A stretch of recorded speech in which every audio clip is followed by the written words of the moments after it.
maybe it was too long. Do you think that could have been it? Oh, there's so much birch bark everywhere.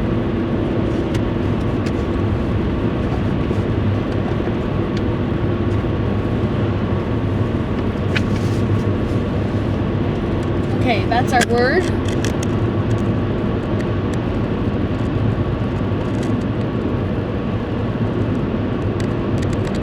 I think on the way home, I'll just take my knife out and I'm going to go harvest birch bark. See, I'm teaching a class at Mira in 2 weeks on how to make birch bark books. So I think I'll just harvest some. There's so much birch trees, that I don't usually see them because the trees are not that difference in color, but they're wet right now, and so the wet trees are black. So that makes the birch stand out because the birch is white. I can see them so clearly everywhere. You want to watch? Do you want to watch? Okay, I'll let you see too. See now? Keep your eyes open for the birch bark. I don't see any at the moment. Now that I'm showing you, there's not going to be any birch anywhere in the whole world anymore.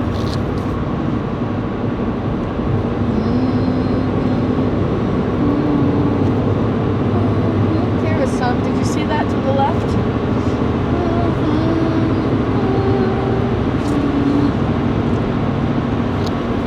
There's one. That's in somebody's yard, I assume. It's definitely not fallen undead. You know, the time to gather branches, birch branches, is in November. Small branches you could cut off the tree.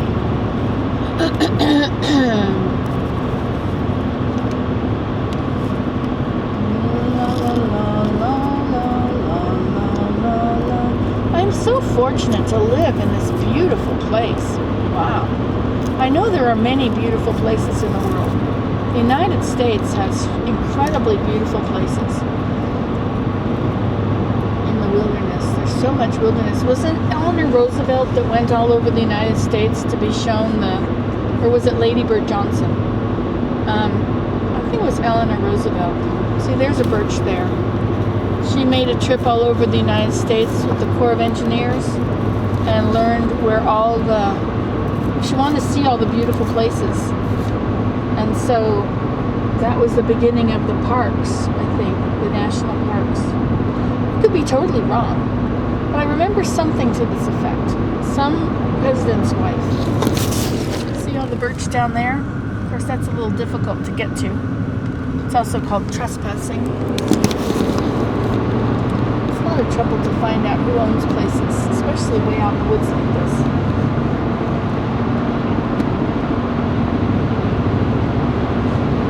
When they're by the roadside, like that back there,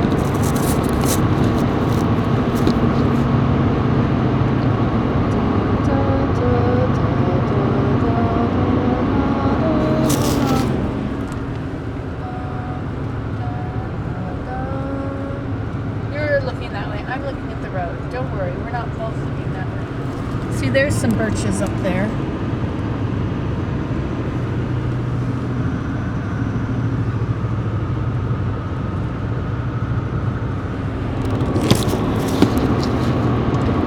Starting to tell you a while ago about this lady who lives several hours away up in the wilderness, and actually she's probably quite close to Algonquin Park, but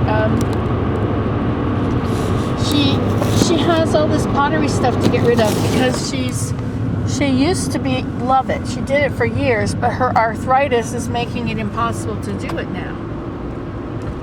Birch barks. That's what I'm showing you is the birch barks. Anyway, so she's getting rid of all of her pottery related stuff. There's enough stuff there to set up an entire studio.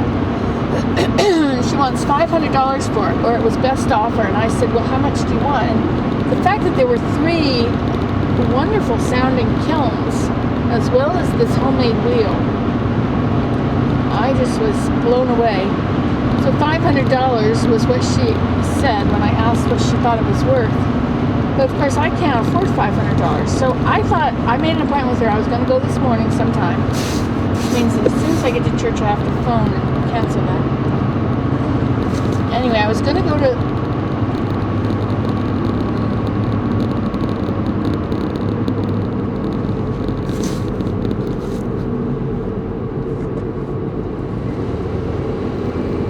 It's an off-road vehicle, isn't it? It's doing the off-road vehicle thing, being off-road.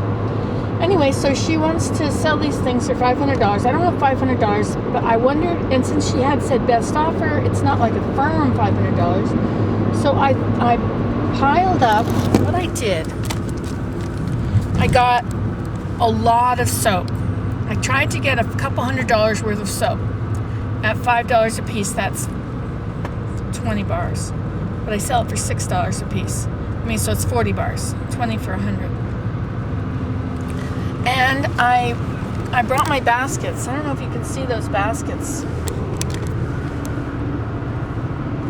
I have these most beautiful birch bark baskets. And I would never part with them. They are just so precious to me. They're beautiful. One Mary made with me.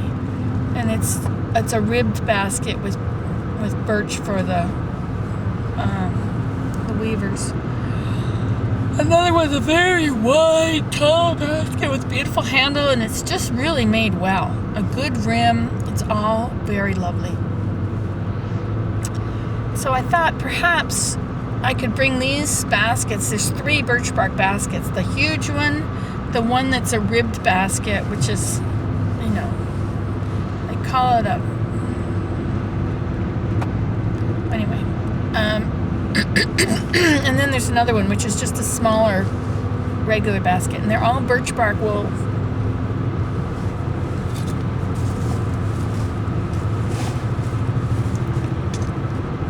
And so I wondered if perhaps I could give her these things, barter, in exchange.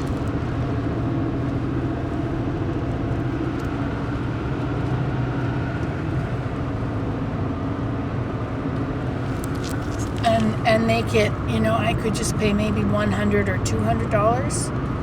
I don't know how much. I think these baskets are worth a lot. That big one, I think it's worth $125, but only if you really want to buy it. If you're being bartered it, well, maybe it's not worth that much to you, maybe $75. This little one, I don't know, what's that worth? What do you think that would be worth?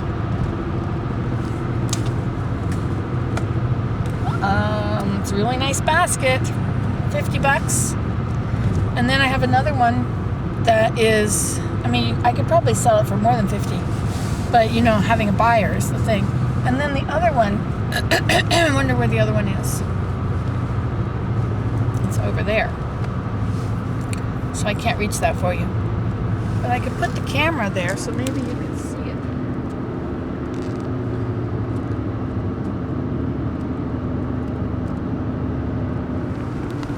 Anyway, and that one's a beautiful one. That's really beautiful. I would think that's worth $100 or $75. So that's $200 in soap and $200 in baskets.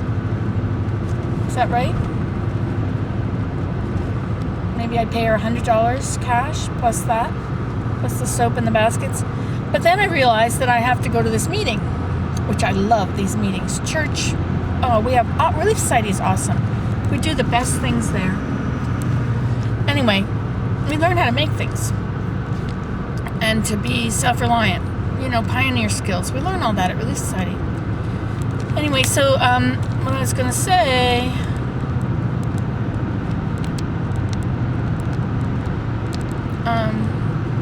So I'm not going there today. So this is. Now I'm wondering.